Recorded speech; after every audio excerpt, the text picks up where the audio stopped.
Movement. 2 men. Film dimulai ketika seorang penembak jitu bernama Swagger bersama satu rekannya yaitu Donnie, di mana mereka berdua tengah menjalankan sebuah misi perdamaian pada zona konflik di Ethiopia. Tepat di atas sebuah bukit tandus, mereka terus mengawasi pergerakan kendaraan sweeper dari pasukan pemberontak yang sedang melaju ke arah kamp pasukan Amerika Serikat. Jarak sekitar 2000 yard jauh di dasar lembah tentunya tak masalah bagi Swagger dan Donnie. Bahkan disitulah justru ketangkasan mereka diuji. Perhitungan yang matang dan ketepatan memilih momen eksekusi benar-benar telah membuat pertahanan lawan berantakan.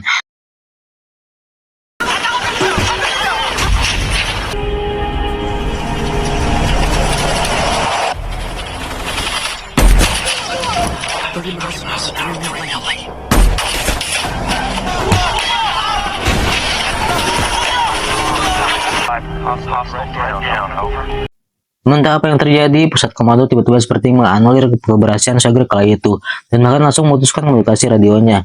Keheranan Swagger semakin bertambah ketika sebuah heli datang, lalu tiba-tiba kemudian menghujani mereka dengan tembakan. Padahal pihak intelijen tak mengonfirmasi apapun terkait skema penyerangan laut udara.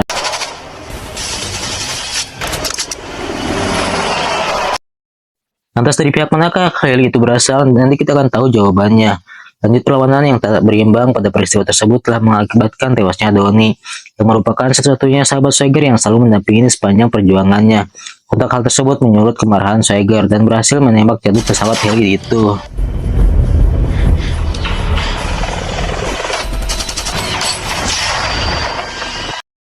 Tiga tahun kemudian, semenjak misi terakhirnya yang dinilai gagal oleh pihak intelijen itu, Swagger lebih memilih pensiun dan menyusul aksi diri di sebuah rumah gunung yang jauh dari keramaian. Hari-harinya hanya ditemani seekor anjing kesayangannya yang bernama Sam.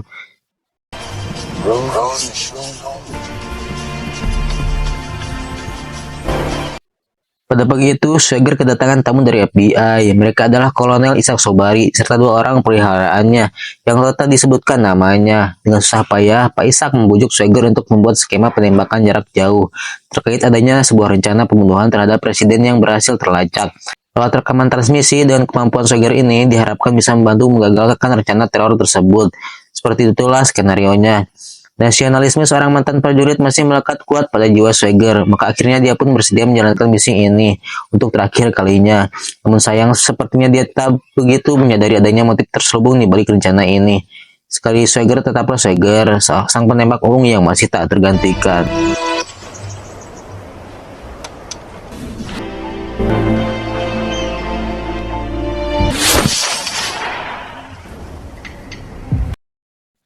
Singkat cerita, Swagger mulai melakukan survei dan mengamati 3 tempat penting di Amerika, yaitu Maryland, Philadelphia, dan Washington DC.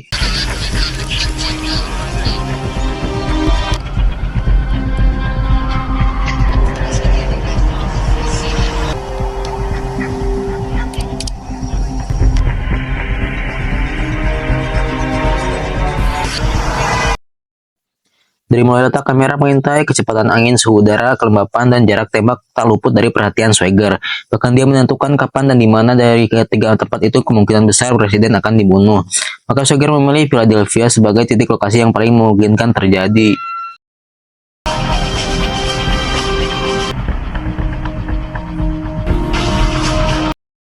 Dua minggu kemudian, tepat pada hari kunjungan presiden itu, Swagger dibawa kolonel dan kurawanya memasuki sebuah gedung tak resmi yang kelihatan seperti ruko. Dari balik jendela gedung tersebut, Swagger terus menganalisa dengan seksama segala kemungkinan terjadi teror terhadap presiden. Di sisi lain, sebuah senjata otomatis seperti telah dipersiapkan kelompok rahasia dan mengarahkan larasnya tepat ke posisi presiden, di mana beliau sedang berpidato di atas mimbarnya. Hinggalah tiba saatnya di mana Swagger meyakinkan kemungkinan terburuk akan segera berlangsung. Namun tiba-tiba seorang ofisir polisi Philadelphia muncul dan menembaki Swagger dari belakang. Kemudian disusul dengan tembakan jarak jauh yang secara tiba-tiba justru mengenai kepala Uskup Agung Ethiopia. Ketika beliau mendampingi presiden di samping mimbarnya. Ketika masa pun berhamburan panik, spontan Swagger menjatuhkan diri dari jendela gedung untuk menghindari serangan ofisir yang terus menembaknya. Namun sial, 2 butir peluru bersarang tepat di bagian bahu dan pahanya. Kejadian tersebut telah membuat Swagger sadar diri bahwa ini adalah jebakan.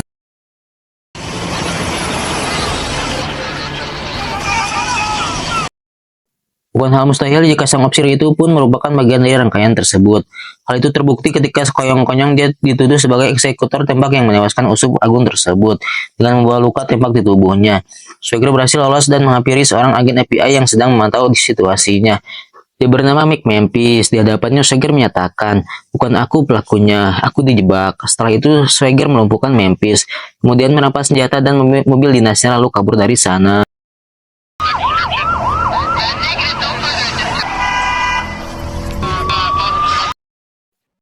Sedangkan di gedung itu, mereka sibuk memasang senapan milik Swagger, pas pada posisi di mana Swagger berdiri di sana. Sekaligus dijadikan skenario seolah-olah Swagger lah pelaku penembakan tersebut. Namun di sisi lain, kegagalan membunuh Swagger benar-benar membuat Pak Icok Sobari geram. Tak lama pemburuan pun digencarkan, tim bersenjata profesional dikerahkan. Mereka yakin jika Swagger gagal ditangkap, maka lain lagi ceritanya, dan situasinya akan semakin buruk.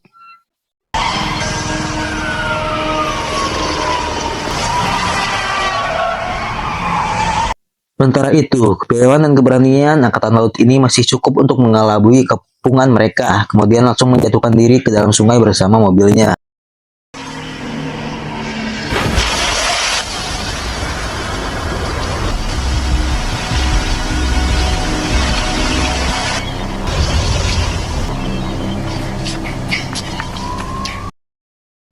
Singkat cerita, pelarian Swagger berakhir di rumah seorang janda muda bernama Sarah.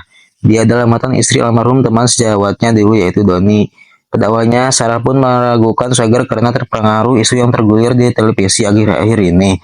Namun Swagger terus berupaya untuk meyakinkan Sarah bahwa sekelompok orang telah menjebaknya. Hingga akhirnya Sarah pun bersedia menerima Swagger dan merawat luka tembaknya.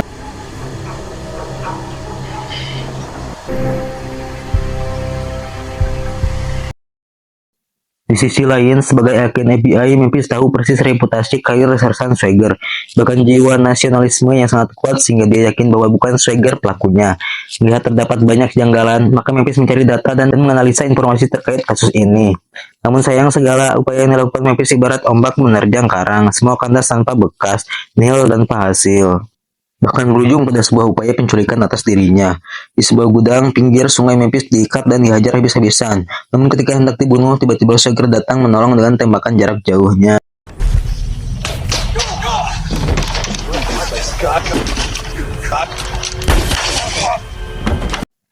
Sejak itulah Memphis rela mengorbankan karirnya dan bersedia menyatukan misi bersama Swagger, yaitu demi membongkar kejahatan berbalut konspirasi di tubuh FBI terkait penembakan Uskup Agung tersebut. Kabar bergabungnya Memphis dengan Swagger mengisyaratkan bahwa pertempuran babak baru akan segera dimulai. Pak Ishak Sobari dan komplotannya kini mulai resah, sehingga mereka membuat strategi apa saja untuk memancing Swagger keluar dari persembunyiannya, termasuk menculik Sarah sahabatnya untuk dijadikan sandera. Tujuannya hanya satu, yaitu membunuh Swagger.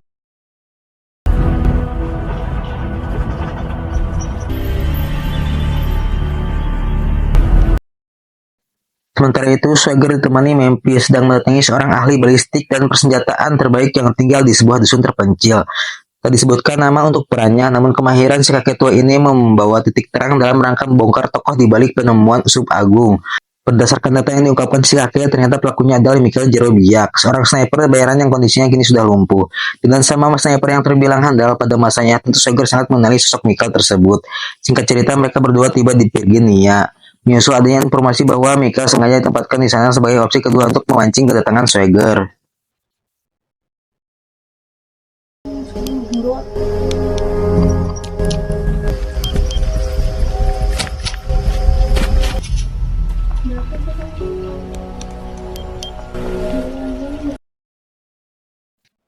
Saatnya tiba, Swagger langsung menerobos masuk ke rumah menemui Michael. Sambil menodongkan pistol, dia menceritakan semua hal terkait penembakan Uskup Agung. Motifnya adalah ketakutan yang berlebihan dari sekelompok penjahat yang takut jika sang Uskup Agung membocorkan semua kejahatannya pada presiden. Dan dalang dari semua ini adalah Ishak Sobari dan Charles.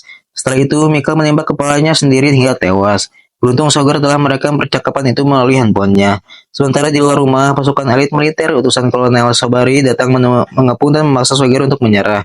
Namun faktanya mereka justru malah termakan perangkap bom yang ditebar sebelumnya.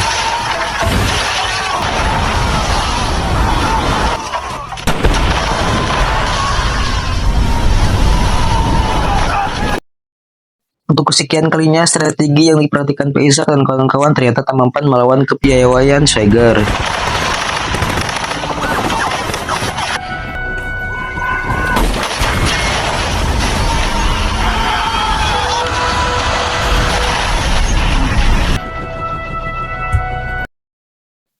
Hingga akhirnya terpaksa Pak Ishak harus menerima kesepakatan yang ditawarkan Swagger. Meskipun berat, namun mau tidak mau langkah ini harus mereka tempuh, di mana mereka harus menyerahkan senator sebagai jaminan demi mendapatkan file rekaman handphone tentang bukti kejahatan mereka semua ini.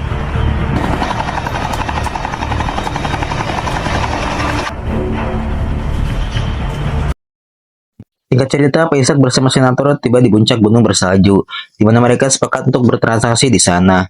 Watak penjahat memang maunya menang meskipun dengan cara licik. Mereka menggelandang secara menjadi bagian dari strategi mereka, bahkan memasang sniper di beberapa titik gunung tersebut. Namun sepertinya Swagger lebih sigap membaca strategi bulus mereka dan berhasil melumpuhkannya.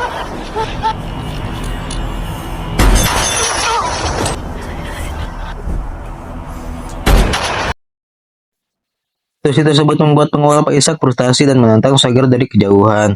Tak diduga-duga, tiba-tiba pendidikan itu Swagger memutus pergelangan tangannya.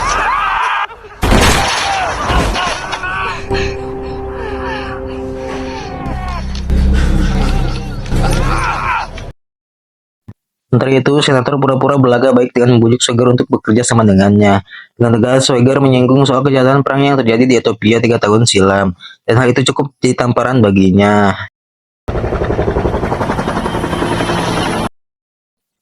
Di luar dugaan, tiba-tiba 2 helikopter FBI datang untuk menangkap Swagger. Dengan terpaksa dia menyerah dan membawa perkara ini ke majelis peradilan.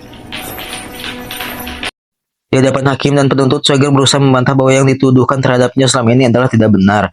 Bahkan terkait bukti-bukti senjata miliknya pun itu hanyalah rekayasa Kolonel Sobari. Karena ketika itu senapan masih pada posisi yang tak digunakan dan tak sembarang orang bisa menggunakannya.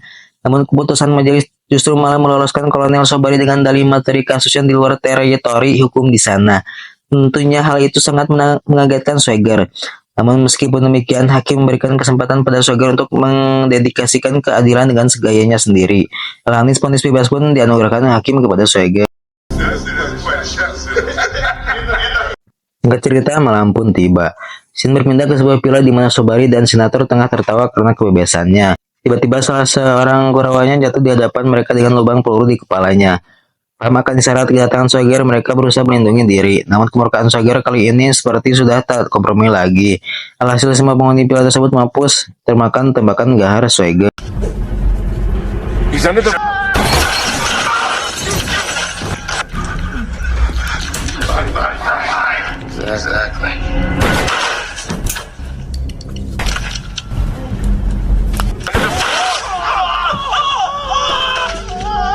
Tak cukup dengan itu, dia pun sempat membocorkan instalasi gas, kemudian meninggalkannya dan dalam hitungan detik gas pun meledak, hancurlah semua.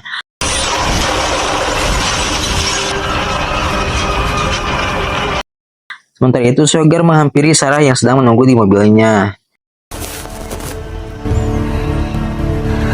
Dan film pun tamat.